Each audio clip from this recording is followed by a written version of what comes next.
इसका मतलब है कि आप विदेश से अपनी फैक्ट्री के लिए नहीं, उस लड़की के लिए आए। ये क्या राज है? इस कहानी की शुरुआत मेरी माँ से होती है। मुझे लगा मेरी सगाई से मेरी माँ को खुशी होगी, लेकिन मेरी सगाई के बाद पता चला कि वो बहुत दुखी है। देखा माँ, हरा दिया ना आपको। मैंने ऐसा गेम खेला कि आप चारों खाने चित हो गई। मैंने तुम्हारी शादी को लेकर कितने सपने देखे थे।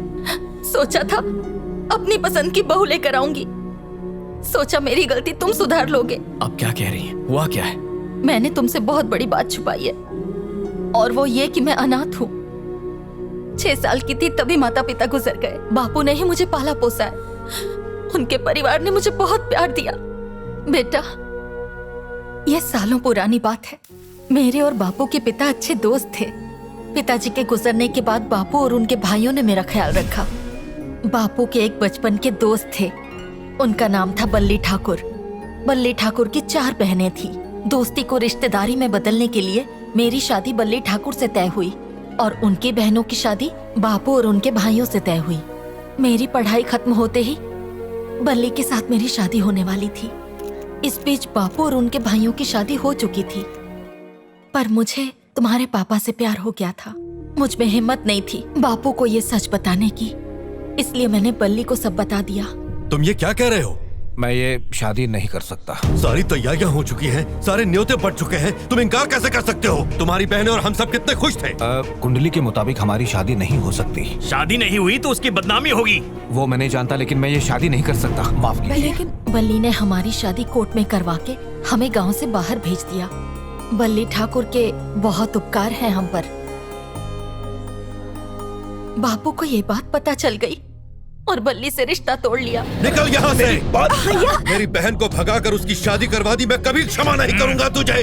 अब मैं इसका दंड तेरी बहनों को घर से निकाल कर तुझे दूंगा। पति होते हुए भी तेरी बहनें विधवा का जीवन व्यतीत करेंगी। अपनी बहनों को उस हालत में देखकर तू जीवन भर खून के आंसू रोएगा। निकलो।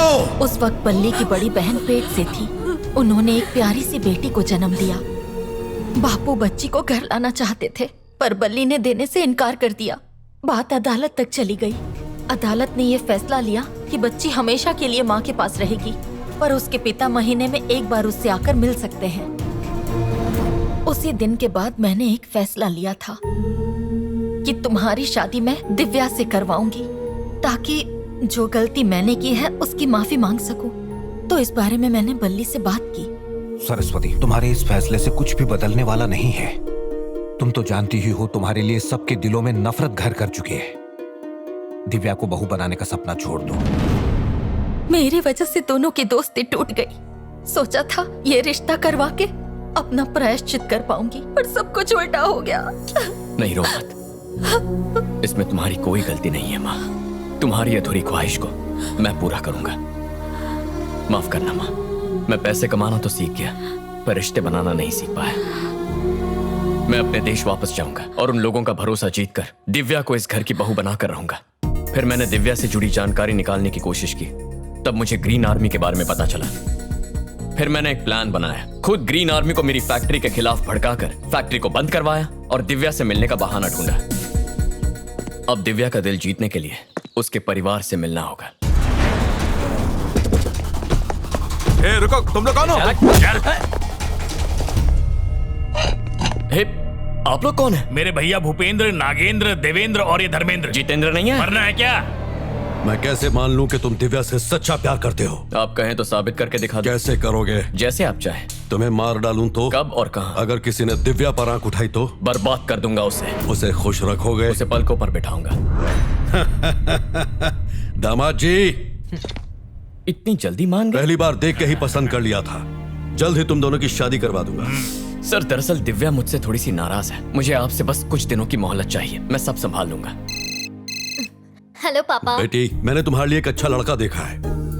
वो तुम्हें हर खुशी देगा। देखिए पापा, बस मुझे झूठे वादे करने वाले लड़के बिल्कुल नहीं पसंद। बहुत ही अच्छा लड़का है बेटी, तुम्हें जरूर पसंद आएगा। मेरी बात मानो और उससे एक बार मिल लो। ठीक है, और तो कुछ नहीं है ना? जी ठीक है। बाकी काम हम लोगों ने कर लिया। किसका फोन था बेटा?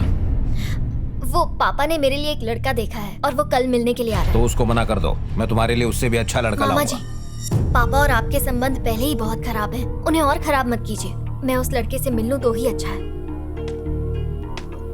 देखो, ये क्या कर रही है इसे खुद पता नहीं है। इसके बाप का भेजा हुआ कोई भी लड़का आए तो उसे रवाना कर दो, और अगर अड़ जाए तो खत्म कर दो।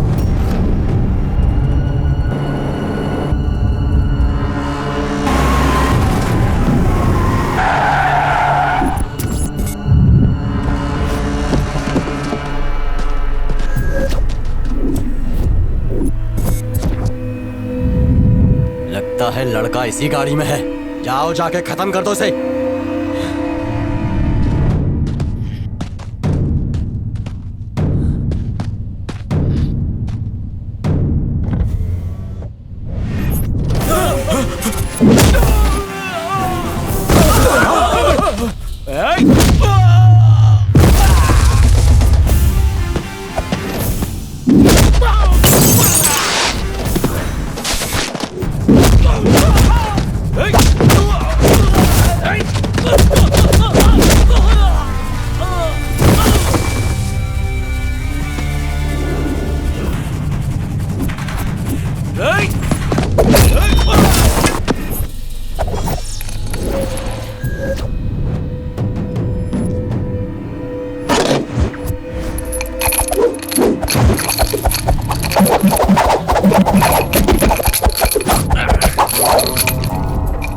हमारे सामने ये दो डंडियां लेके हवा में ऐसे वैसे घुमाने से तू एक्शन हीरो नहीं बन जाएगा।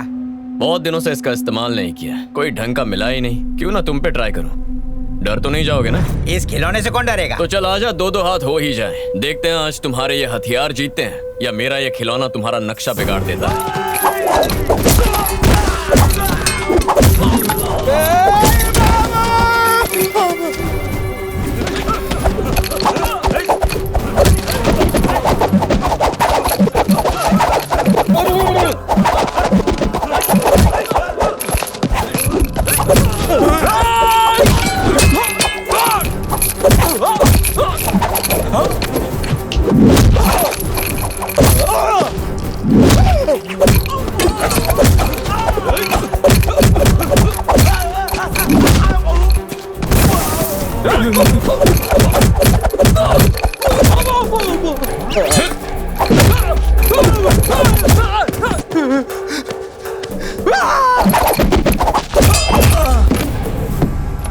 ए, सब अपनी अपनी शर्ट उतार कर बैठ जाओ।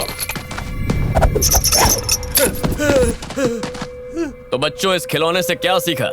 हर खिलौना बच्चों के खेलने का नहीं होता। आप जैसा भोला भाला दिखने वाला आदमी भी कभी कभी खतरनाक हो सकता है। सेहत से तो गुंडे नहीं लगते हो। वैसे करते क्या? बल्ली ठाकुर क्या काम करते हैं?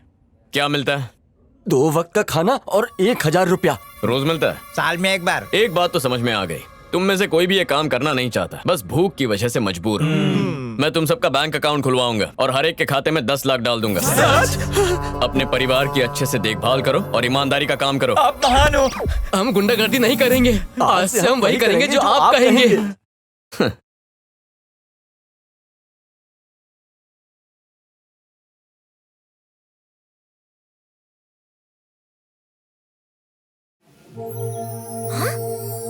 ये तो वही है। बोलो दिव्या। ये जो लड़का आया है, आप उसे जानते हैं क्या? नहीं, पर वो तुमसे बहुत प्यार करता है।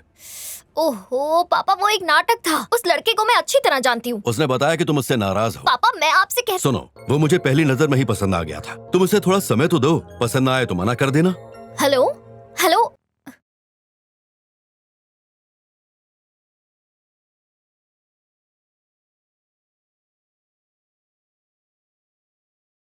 ये क्या नौटंकी चल रही है यहाँ? इसे उठा के बाहर फेंकने को कहा था, यहाँ ले आए। देखिए मालिक, हमें तो ये बहुत पसंद है। आप इसे ही दामाद बनाइए। कूल अंकल जी। गुंडो, अंकल जी से अकेले में बात करनी है। मेरा सामान घर में रखवा दो। चलो। देखिए अंकल जी, मुझे भूपेंद्र ठाकुर ने नहीं भेजा है। मैं खुद दिव्या के लिए आया हूँ। आप मुझसे उम्र में बड़े हैं, इसलिए इज्जत दे रहा हूँ। प्लीज बीच में मत आइए। तू जानता है मैं रुकिए कौन मामा हूँ? जी। लड़का मुझे पसंद भी तो आना चाहिए ना। मेरे मना करने पर खुद ही निकल जाएगा। आने दीजिए इसे। मेरी भांजी से दूर ही रहना। जी समझ गए।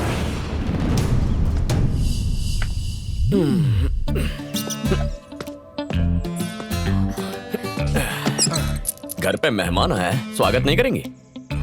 चाय पानी मिल जाए तो। ए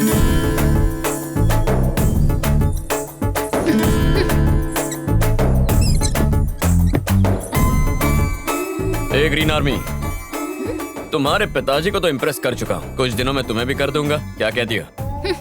इम्प्रेस करने आए हो, डिप्रेस होकर जाओगे। बोरिया बिस्तर बांध कर ही रखो। इतना कॉन्फिडेंस?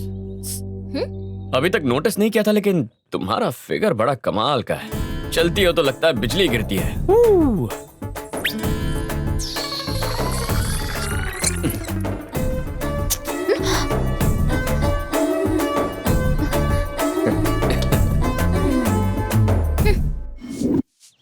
लो ये भी धो देना। मालकिन, आज शाम को मैं नहीं आ पाऊंगी। क्या कारण है? आज मैंने अपने पति के लिए व्रत रखा है। शाम को उनके साथ मुझे मंदिर जाना है। तेरा भाग्य अच्छा है कि कम से कम तेरा पति तो तेरे साथ है। और यहाँ हमें देख लो, पति का घर होते हुए भी इतने वर्षों से हम यहाँ भाई के घर पे पड़ी हैं। अरे मुंह काला करके भाग गई थी वो सरस्वती, और उसका दंड हम सभी को भुगतना पड़ रहा है। वो तो विदेश में आराम की जिंदगी जी रही है। हाँ, वो तो आराम से जी रही है, पर हमारी जिंदगी बर्बाद हो गई। अरे आंटी लोग, खाने में क्या है? आज कुछ मीठा बनाया है या नहीं? नहीं तो कड़वे करेले बनाए हैं, डिब्बे में भरो और निकल लो। तुमसे पूछा क्या? जब से आया हूँ तब से देख रहा हूँ, आप सबका चेहरा इतना उतरा हुआ क्यों है? आप जैसी सुंदर पत्नियों को ठुकरा कर आपको नहीं, उन्हें रोना चाहिए। इनमें उनका कोई दोष नहीं है बेटा, ये तो उस मनहूस का साया है जो हम पर पड़ा है। आप चारों की यही इच्छा है कि अपने पतियों के घर जाना है, यही ना? उसमें कौन सी बड़ी बात है? ऐसा है तो सिर्फ एक दिन के लिए नहीं, मैं आपको आपके पतियों से हमेशा के लिए मिलवा दूंगा, फिर आप सब एक साथ खुशी से रहेंगे।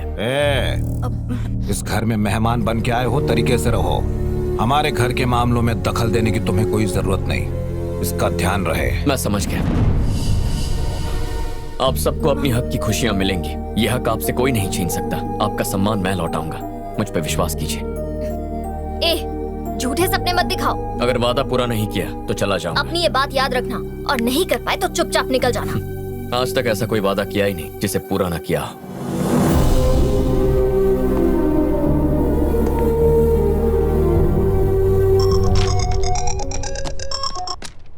माँ, मैं यहाँ पहुँच गया हूँ और सबसे मिल भी चुका हूँ।